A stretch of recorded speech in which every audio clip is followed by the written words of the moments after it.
આજે આપણે તે 3 દાળો વિશે વાત કરીશું જે પોષણમાં સર્વશ્રેષ્ઠ છે। આ તે 3 દાળો છે જેમાં ભરપૂર માત્રામાં કેલ્શિયમ અને આયર્ન છે, જેમાં સૌથી વધુ પ્રોટીન છે અને જે શરીરમાં નબળાઈ દૂર કરીને તમને અદ્ભુત શક્તિ આપે છે। એટલું જ નહીં, જો તમારા હાડકાં નબળા પડી ગયા હોય, સાંધામાં દુખાવો રહેતો હોય કે લોહીની ઉણપ હોય તો પણ આ 3 દાળો તમને ઘણો ફાયદો કરાવશે। જુઓ, આમ તો બધી જ દાળો સારી હોય છે। હું એવું નથી કહી રહી કે બીજી દાળો કોઈ કામની નથી, પરંતુ જે રીતે એક હાથની 5 આંગળીઓ સરખી હોતી નથી, તે જ રીતે અલગ અલગ દાળોમાંથી તમને અલગ અલગ પોષણ અને ફાયદા મળે છે। કેટલીક દાળો તમને પ્રોટીન વધારે આપે છે, કેટલીક કેલ્શિયમ વધારે આપે છે અને કેટલીક ફાઇબર, પરંતુ આ 3 દાળો જે આજે હું તમને જણાવીશ તે એકંદરે પોષણમાં તમારા માટે સૌથી શ્રેષ્ઠ છે અને એટલા માટે જ તમારે તેમને તમારા આહારમાં વધારે પ્રાથમિકતા આપવી જોઈએ। હા, વિડિયો પૂરો જોજો, કારણ કે આ 3 દાળો પછી હું તમને એક ખૂબ જ અનન્ય યુનિક દાળ વિશે પણ જણાવીશ, જેના વિશે બહુ ઓછા લોકો જાણે છે, પરંતુ પોષણની દ્રષ્ટિએ તે બાકીની બધી દાળોને અહીં સુધી કે આ 3 દાળોને પણ પાછળ છોડી દે છે। તો ચાલો કોઈ પણ વિલંબ વગર આ વિડિયો શરૂ કરીએ અને આ બધી દાળો વિશે સંપૂર્ણ વિગત સાથે જાણીએ। તો પહેલી છે મસૂર દાળ। દોસ્તો, મસૂર દાળ પોષણથી ભરપૂર એક એવી દાળ છે જેમાં ચરબી ખૂબ ઓછી હોય છે, પ્રોટીન વધારે હોય છે અને લગભગ બધા જ જરૂરી ખનિજો, મિનરલ્સ પણ હોય છે। તેની ખાસ વાત એ છે કે તેમાં હાજર આ બધા પોષક તત્વોની જૈવ ઉપલબ્ધતા, બાયો અવેલેબિલિટી ખૂબ જ ઊંચી હોય છે। જૈવ ઉપલબ્ધતાનો અર્થ થાય છે કે કોઈ વસ્તુમાં રહેલા પોષક તત્વો તમારા શરીરને ખરેખર કેટલી માત્રામાં મળી રહ્યા છે અને કેટલી સરળતાથી મળી રહ્યા છે। કોઈ ખોરાકમાં જેટલી વધુ જૈવ ઉપલબ્ધતા હશે તેટલું જ વધુ પોષણ તમને તેમાંથી મળશે। મસૂર દાળ શરીરમાં નવું લોહી બનાવે છે અને તે ઘણી હલકી હોય છે, એટલે કે સરળતાથી પચી જાય છે। આ દાળ એવા લોકો માટે સૌથી વધુ સારી છે, સૌથી વધુ ફાયદાકારક છે, જેમને એનિમિયા એટલે કે લોહીની ઉણપ રહે છે, દરેક સમયે થાક લાગે છે અથવા જેમનું વજન ખૂબ જ ઝડપથી વધી જાય છે, કંઈ પણ ખાય છે તો તરત જ શરીરમાં ચરબી વધે છે। 100 ગ્રામ મસૂરની દાળમાંથી તમને 24 ગ્રામ પ્રોટીન મળે છે। તે આયર્નનો one of the best plant based source છે અને એટલા માટે જ તે આયર્નની ઉણપથી થતા એનિમિયાને દૂર કરે છે અને હિમોગ્લોબિન જાળવી રાખે છે। તેમાં કેલ્શિયમ મધ્યમ જથ્થામાં હોય છે અને ફોસ્ફરસ સારા પ્રમાણમાં હોય છે, જેનાથી હાડકાની ઘનતા સુધરે છે। તેની તાસીર પ્રકૃતિ સહેજ ગરમ છે અને તે કફ અને પિત્ત દોષને સંતુલિત કરે છે। તે એવા લોકો માટે પણ શ્રેષ્ઠ છે જેમનું મેટાબોલિઝમ ધીમું હોય છે, પાચન નબળું હોય છે અથવા જેમને આયર્નની ઉણપ છે।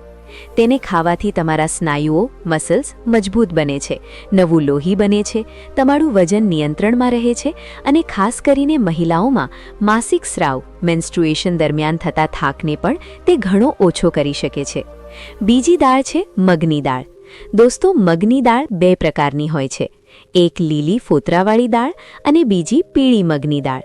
તો અહીં આપણે આ બંને દાળોનો સમાવેશ કરી રહ્યા છીએ।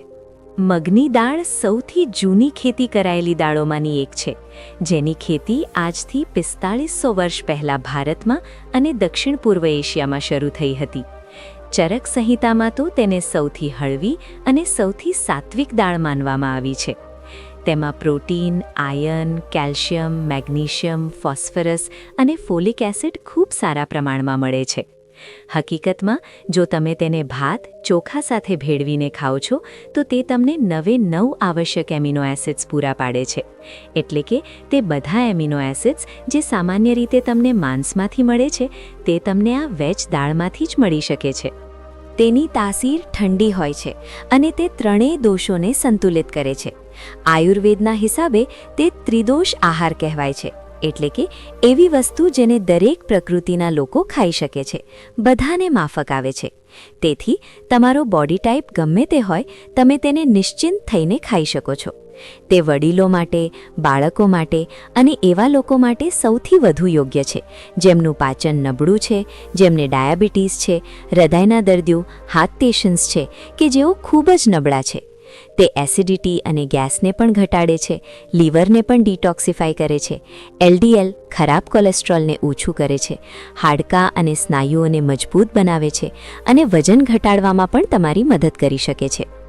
વાત કરીએ આપણી ત્રીજી દાળ વિશે, જે છે અડદની દાળ. દોસ્તો, અડદની દાળમાં બીજી બધી દાળોની સરખામણીમાં કેલ્શિયમ સૌથી વધારે હોય છે અને એટલા માટે હાડકાં, સાંધા અને શક્તિ માટે આ સૌથી શ્રેષ્ઠ દાળ છે. તેમાં આયર્ન પણ સારા પ્રમાણમાં હોય છે, જેનાથી લોહીની ઉણપ દૂર થાય છે અને શારીરિક નબળાઈને પણ તે દૂર કરે છે. આયુર્વેદમાં તેને બલ્ય કહેવામાં આવ્યું છે, એટલે કે શરીરને તાકાત આપનારો આહાર. પરંતુ હા, અડદની દાળ થોડી ભારે હોય છે અને તેને પચવામાં સમય લાગે છે. એટલા માટે જો તમારું પાચન નબળું હોય તો તેને ખાવાથી તમારે પરહેજ કરવો જોઈએ, અથવા શ્રેષ્ઠ છે કે તેને તમે આથો આવેલ સ્વરૂપમાં ખાઓ, જેમ કે તેની ઇડલી બનાવીને કે ઢોસા બનાવીને. તેની તાસીર થોડી ગરમ હોય છે. જો તેને દેશી ઘી સાથે તમે ખાશો તો તે વાત દોષને સંતુલિત કરે છે.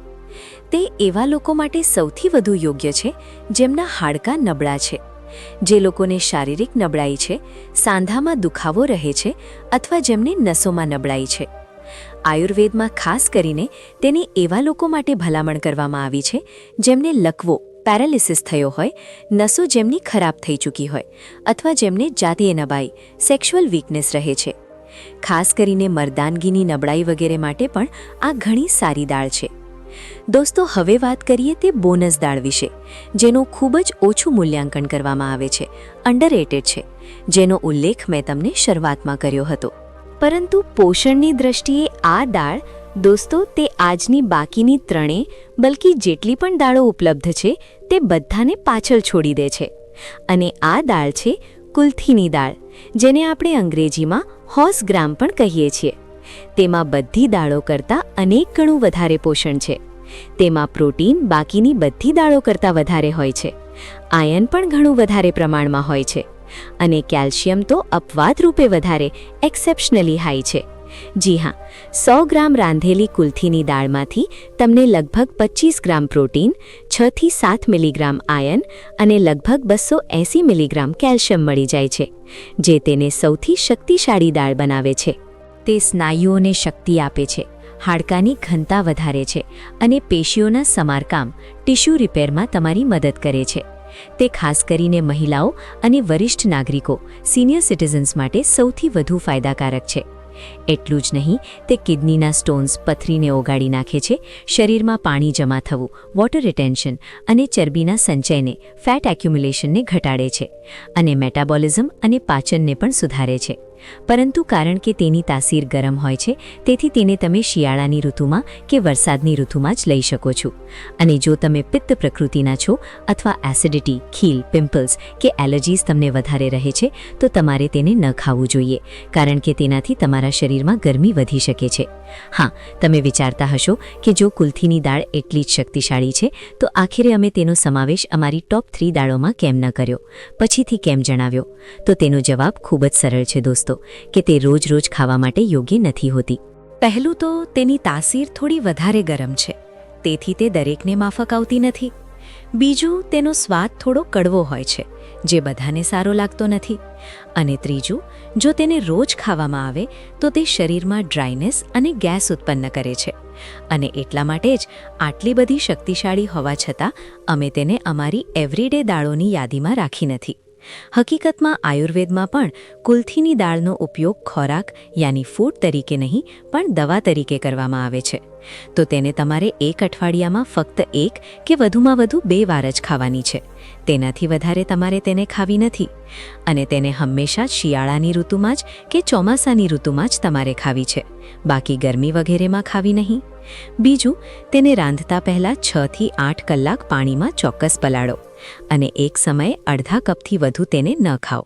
દોસ્તો, જો તમારું લક્ષ્ય મહત્તમ કેલ્શિયમ, આયર્ન અને પ્રોટીન મેળવવાનું છે તો તમારે આમાંથી કોઈ એક દાળ ઉપર નિર્ભર રહેવાથી બચવું જોઈએ. અને તેના કરતાં સારું એ છે કે તમે આ ત્રણેય દાળને રોટેટ કરીને, ફેરબદલ કરીને અઠવાડિયામાં ખાઓ. અને શિયાળાની ઋતુમાં તમે એક વીકમાં એકવાર કુલ્થીની દાળનું સેવન પણ જરૂર કરો. ઉદાહરણ તરીકે, સોમવાર, મંગળવાર અને બુધવાર તમે મસૂરની દાળ લઈ શકો છો ગુરુવાર અને શુક્રવારમાં તમે મગની દાળ ખાઓ અને શનિવાર રવિવારમાં તમે અડદની દાળનો ઉપયોગ કરો.